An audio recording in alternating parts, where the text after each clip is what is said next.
Ever wondered how California plans for the future?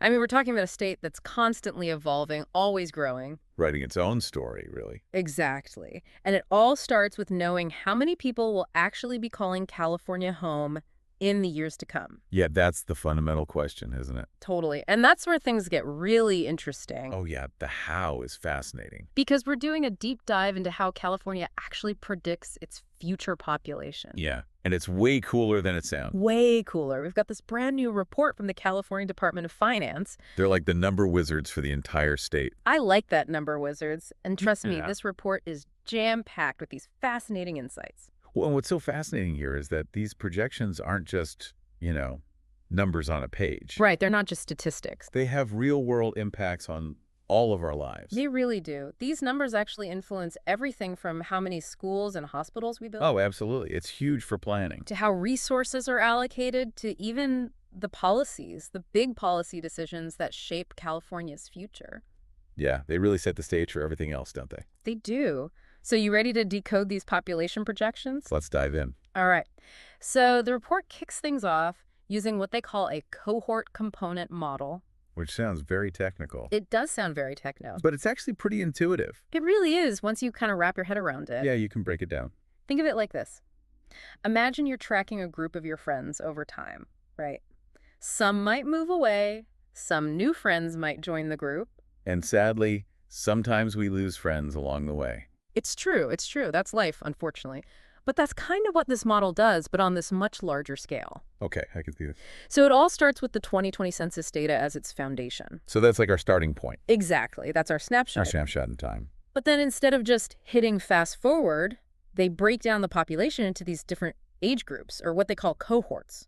Okay, so like age brackets. Yeah, and then they apply specific rates for births, deaths, and migration to each of those cohorts. So it's like they're running thousands of these mini simulations Exactly. in this larger model. And trying to capture all the different ways our lives unfold. Because it's different for everyone, right? It is, and they even, to make sure they're starting with the most accurate picture possible, they even had to adjust the raw data from the 2020 census To align with what? to align with standardized categories for race and ethnicity. To make sure it's all apples to apples. It's all about precision, Gotta get those details right. especially when you're talking about projections that impact millions of people. Billions.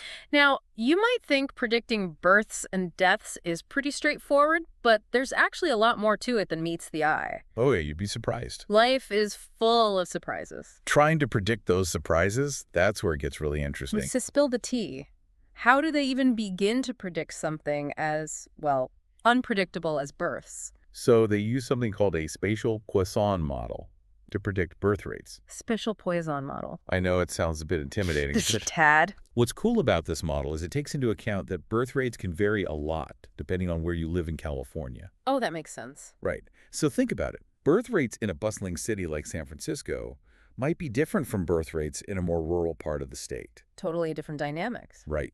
This model factors in those geographic differences So it's more nuanced. to create a much more nuanced and accurate picture of birth trends. So it's not just about how many babies will be born overall, Right. It's not just a statewide number. but where those babies are most likely to be born. Exactly. And it gets even more interesting. The model doesn't just consider location. Okay, what else? It also takes into account other factors that might influence birth rates. Okay, like what?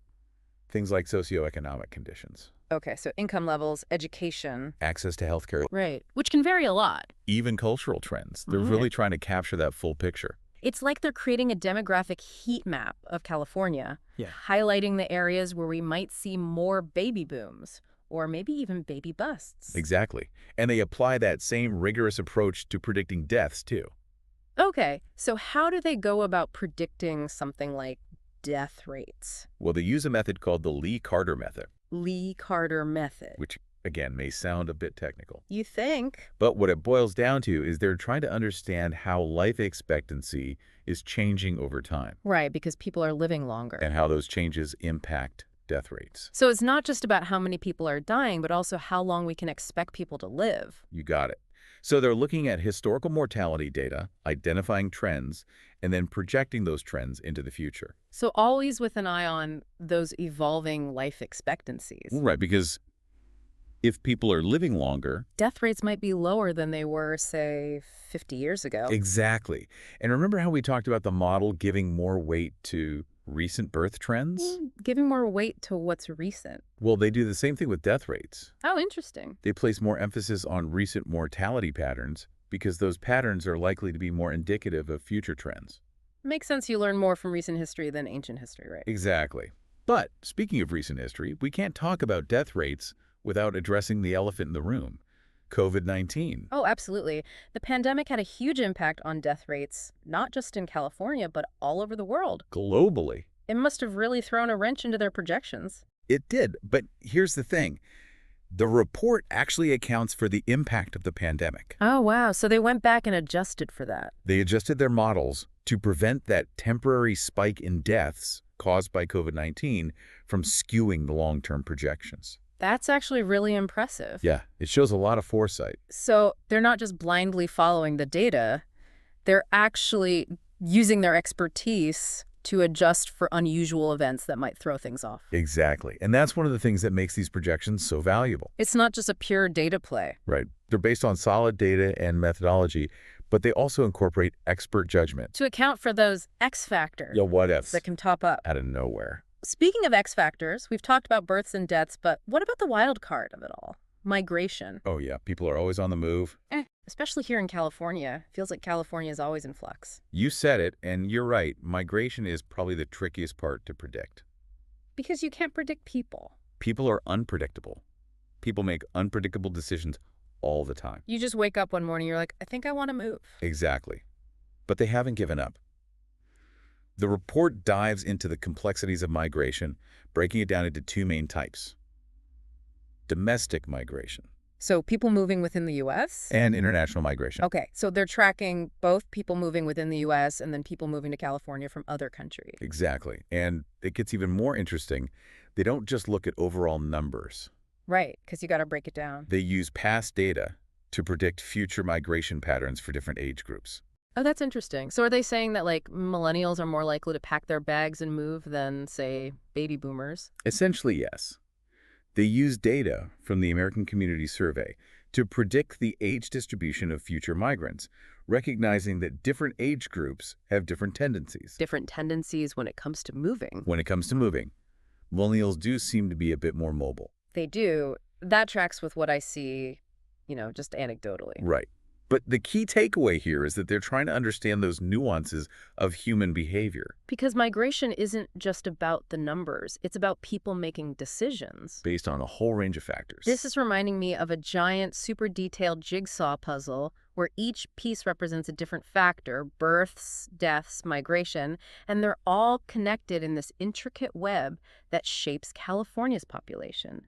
And they all influence each other, too. Exactly. It's not just these things happening in isolation. It's a complex system. It really is. It's like they're trying to predict the butterfly effect of demographics. Yeah. One tiny change in one group could have these ripple effects on the whole state. Totally. But while they're using all this data to make these projections as accurate as possible, they still recognize that predicting migration with absolute certainty is, well, impossible. Oh, it is. You can't predict people. Because sometimes you just feel like moving to a beach town, data be damned. Exactly. So the report acknowledges that, and they're kind of operating under this assumption that things will eventually even out. Okay, so they're looking for those long-term trends. Right, because in the short term, things can be a bit more chaotic. Makes sense. You can't plan for every single what if, right?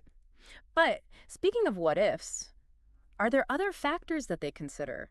Like, what if there's a sudden, economic boom? Oh, yeah. Or, knock on wood, a natural disaster? Those are really good questions. Yeah. And you're right. Those kinds of unexpected events. Those X factors. The X factors, exactly. They can throw a wrench into things. Big time. They can really impact migration patterns in a huge way. But it's not just those big, splashy events that can have an impact. Right. There are other more subtle X factors at play, too. Okay. Things that fall into the category of what they call special population. Special population. Okay, you're going to have to break that down for me. Who are they talking about? So they're talking about groups like college students, people who are living in prisons, military personnel, essentially anyone living in what they call group quarters. Group quarters. Got it. And these folks don't necessarily follow the same patterns as the rest of the population. That makes sense. Like, you wouldn't expect a college student to suddenly decide to have 5 kids, right? Right. Like, their life stage is just different. Exactly. Yeah. And their decisions about things like, having kids, Moving moving, kids. Ooh. are influenced by a whole different set of factors. Right. Right. And because these special populations can have a big impact on the overall population numbers, especially at the local level, Okay. the report treats them a little differently in the model. So how do they account for those special populations? Do they just I don't know, make an educated guess? It's a bit more sophisticated than that. Okay. They use data on these specific groups, their age, their typical movement patterns, to make more accurate predictions. To refine it a little bit. Right. Like, for instance, they don't assume people in prisons are going to move to a new county on their own. Right. Their movement is determined by, other factors. Right. It's not really a choice. It's more about transfers and hopefully releases. Exactly. So they adjust the model for those groups, recognizing that a one-size-fits-all approach just won't cut it. Right. You got to customize it for each piece of the puzzle. Exactly. It's incredibly detailed work. But I imagine with all of these sophisticated models, all this data crunching, it's easy to forget that these are still just projections, right? That's a really important point, and the report is very upfront about that. Okay. They're not saying this is exactly what's going to happen. What they're saying is, based on the best available data and our understanding of demographic trends, this is the most likely scenario.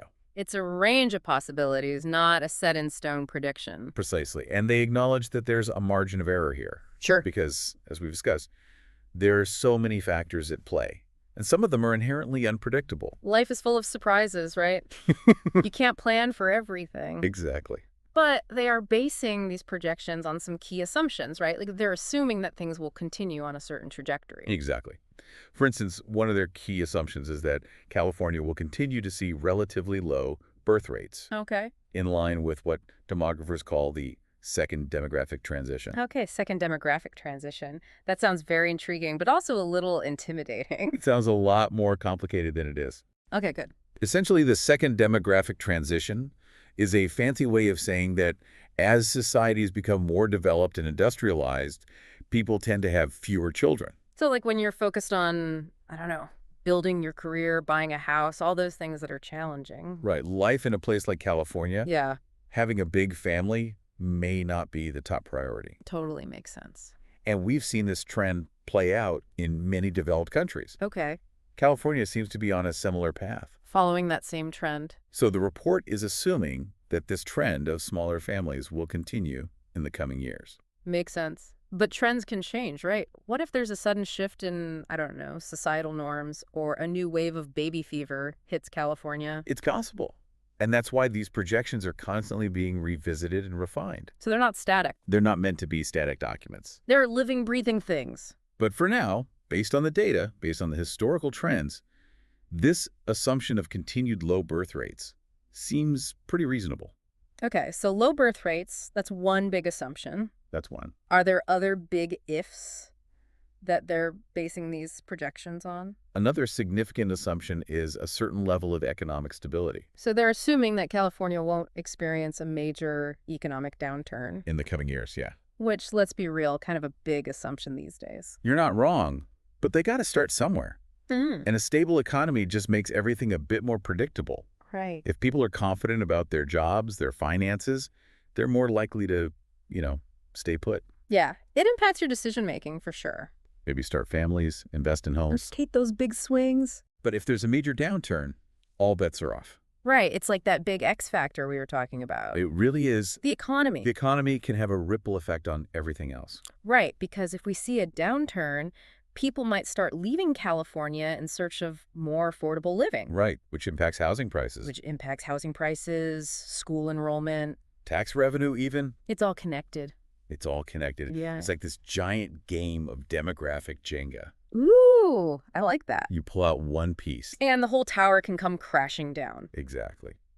But even with all this uncertainty, these projections are still really valuable tools. Oh, absolutely. It's not like we can just throw up our hands and say, well, the future's uncertain, so why even bother planning at all? It's not like we can just hit pause on building schools and hospitals and hope for the best. And these projections give policymakers, city planners, researchers, Everyday Californians. everyday Californians, a starting point A starting point. for thinking about the future. It's about using them as this launch pad for bigger conversations and hopefully smarter decision-making. Precisely. And speaking of bigger conversations, there's one final thought-provoking question I want to leave our listeners with. Okay, hit me. We've been really laser-focused on the how of population projections, the data, the models, the assumptions. But what about the why? What do you mean? I mean, why do these projections even matter? What are the potential implications of these predicted population changes for California? Ooh, those are some big questions, and I have a feeling those are questions we'll be unpacking in our next episode. Okay, so we've talked about how California predicts its future population, but now it's time to tackle the big so what? Exactly. These numbers aren't just abstract figures, you know? Right, they're not just data points in a spreadsheet. They represent real people, real lives, real challenges that California is going to face in the years to come. Totally. So let's say California's population grows as projected in this report. What are some of those big picture implications that we should all be thinking about? Well, for starters, we got to think about where all these new Californians are going to live. That's always top of mind, right? Housing is already a major issue in many parts of the state, and a growing population just puts more pressure on our existing infrastructure. Right. More people means we need more homes, more schools, more hospitals, more of everything. Exactly. And it's not just about building more, it's about building smarter. Right. We can't just keep doing things the way we've always done them. We've got to think about sustainable urban planning, affordable housing options. Making sure that California remains a place where everyone can afford to live. Exactly. And create communities that work for everyone. It's like we're playing a giant game of SimCity, but in real life. With very real consequences. Very real consequences this time. This is not a simulation. And just like in Sin City, you can't just focus on one aspect. Right. You can't just build houses and call it a day. Right. You need that holistic view. You got to think about transportation, the environment, the economy. Right. If we have all these new people coming in, they're going to need ways to get around. Exactly. Think about all those cars on the road. More traffic. More traffic, more congestion, worse air quality. Urban footprint. Exactly. And let's not forget about our natural resources. California is already dealing with a water crisis. And a growing population only makes that more challenging. Exactly. Every new Californian needs water. Right? Yeah. Okay, so we've got housing, we've got infrastructure, we've got the environment. It seems like there's a lot to consider. There is. But it's not all doom and gloom. Okay, good. Give me the silver lining here. A growing population also brings opportunities. Okay, I like the sound of that. For one, a larger population means a larger workforce. More people to contribute. Exactly. And a larger workforce can lead to economic growth, to innovation. More people, more brain power, more creativity. More potential for new ideas, new businesses. New solutions to these big challenges. Exactly. And let's not forget about the cultural vibrancy that comes with a diverse and growing population. Right. California's always been this melting pot. It's part of what makes California so unique. It's true. So it's not just about the challenges. It's also about the opportunities that come with growth. Absolutely. And it's about finding that balance, right? And planning for growth in a way that benefits everyone. Exactly. Yeah. And that's why I think these population projections are so important. They give us a roadmap. They give us a glimpse into the future. They allow us to start planning, to prepare for the challenges and the opportunities that lie ahead. So what's the final takeaway for our listeners today? What's the one thing you want them to remember about California's population and its future? I think the big takeaway here is that the future of California is not predetermined. It's not inevitable. It's not this fixed point on the horizon that we're all just passively moving towards. We have agency. We're actively creating it through the choices that we make today. Ooh, I like that. It's a call to action. It is. It's not just about these projections. It's about what we do with this information. Taking this information and using it to shape the kind of future we want to see. For ourselves, for generations to come. Exactly. We all have a role to play. Well said. And on that note, we'll wrap up this deep dive into California's population projections. It's been fun. We've explored the data, the models, the assumptions, but most importantly, the so what? The big why. Why it all matters. If you're curious to learn more, and I know you are, you can check out the full report from the California Department of Finance. We'll link to it in the show notes. Until next time, keep those brains engaged, stay curious, and thanks for joining us on this deep dive.